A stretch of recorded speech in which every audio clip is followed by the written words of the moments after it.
Shocking information.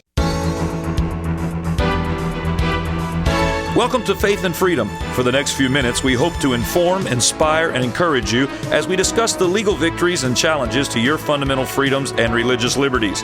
Faith and Freedom comes to you from Liberty Counsel, a civil liberties education and legal defense organization. Join us now as Matt Staver, the President and General Counsel of Liberty Counsel, explains the latest legal issues all across this country in the courtrooms of America. Liberty Counsel is winning the battle for your constitutional freedoms.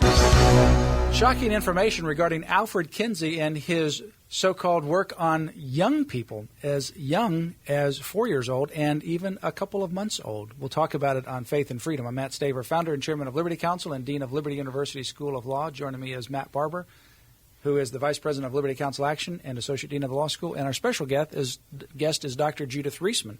Dr. Reisman, we have not gone into the background of your credentials, but you hold a Ph.D. We want to get, rather than your background, people can study that. We want to get to the very heart of the issue that has been your lifelong work, and that is Alfred Kinsey and the crimes of and the frauds that he has committed upon the world. Let's talk about children.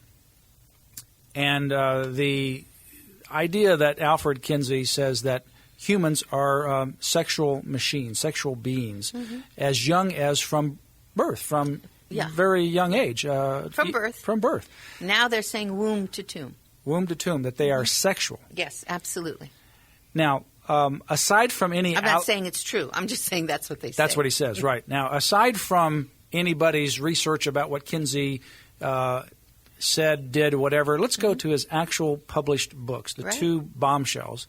The 1948 book on male human sexuality and the 1953 book on female human sexuality. Within those books itself, is there evidence that Kinsey and his researchers engaged in pedophilia or promoted it? Or rape of children, did absolutely. Crimes against young children? Yes, absolutely. And where does that information come from? Well, the first source is, of course, in the Male book, 1948, where in his chapter 5, there are 5 tables, table 30, 31, 32, 33, and 34. And each of those tables gives you a list of the age of children, and the youngest is identified by Kinsey as 2 months old, being used in sexual experiments around the clock, up to 24 hours at a time, timed with a stopwatch, or the clock, and some of them cinematically recorded, says he. This is all I'm not saying this is what Kinsey has absolutely said in his book. They are timed for orgasms, if you will, excuse me. And what he said was that they are being timed by men who had experience with doing this to little babies and little boys. These are all boys in the Male book. 26 orgasms in 24 hours for a little 4-year-old baby boy. And I said, wait a minute, a child sleeps for 12 hours at that age, or at least 8 hours. So you're waking this child up to do this to this child over a 24-hour. That's an experiment. That's a round-the-clock experiment. This is the United States of America. And he actually describes what he means by that term, which we won't go into all the details, but he actually acknowledges that the boys push away. Yes, scream. Hysterical convulse, weeping. Hysterical weeping. And yet he suggests that they enjoy it, that this is beneficial to them, that nobody really was resisting it. And yet he describes what their physical reactions were to what he was doing. And it was harmless, correct? Yes. Well, not only harmless, but beneficial. He states at the end, I went back to page 190 and 191, I think it was. No, 160 and 161. I forgot now. Yeah, 160 and 161. And he's defining an orgasm. He breaks it up. He's being scientific. He breaks it up into 6 categories.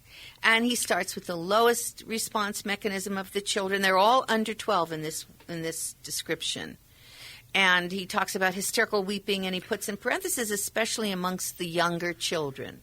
Historical weeping. Hysterical Hysterical weeping. Yes. Now, and he says at the end, they definitely enjoyed the experience because he says they returned for more. Now, in your documentary, The Kinsey Syndrome, which is just an eye-opening 2+ hour documentary, there is an individual who is actually being interviewed who was part of Kinsey's research team.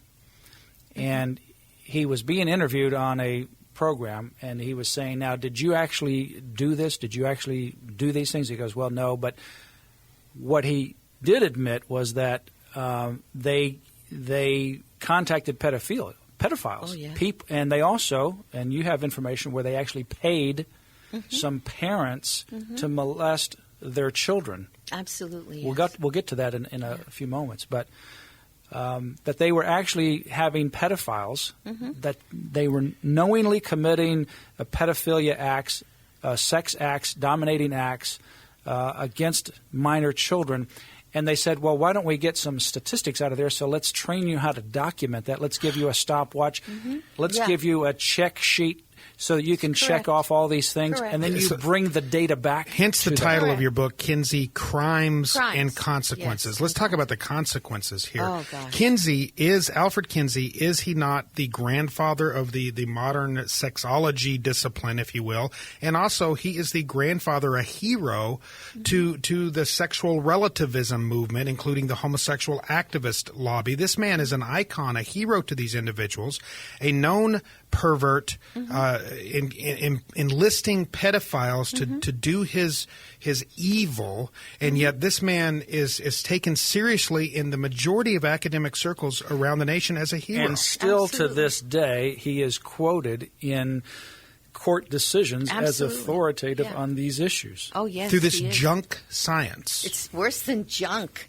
It's criminal. It's criminal. I mean, if this was Nazi Germany, we would say that these are experiments that Speaking they would of conduct. which, he actually communicated and was friends with an individual who was a Gestapo. leader in the Gestapo, Yes. who was actually committing sex crimes. Yes. And Kinsey was communicating with him so he could document that for his research. Yes, he was sending him books and telling him to be careful that he doesn't get caught.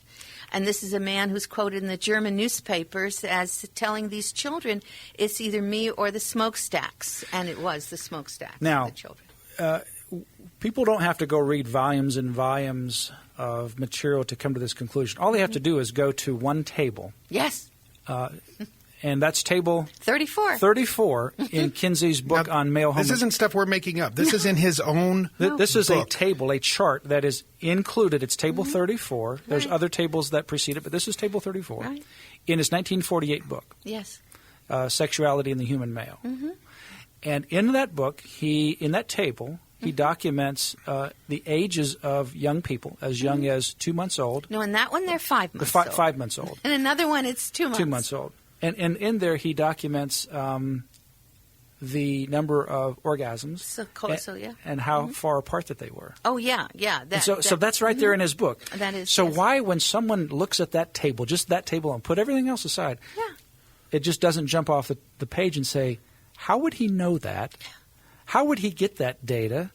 And if he got that data, some adult would have to be doing this to that child. And the bigger question is, why is the Kinsey Institute still in operation? And covering up everything that he did and refusing to turn over their records, which they've always refused, to turn their records over when you have thousands. It looks like we're talking thousands of kids, by the way.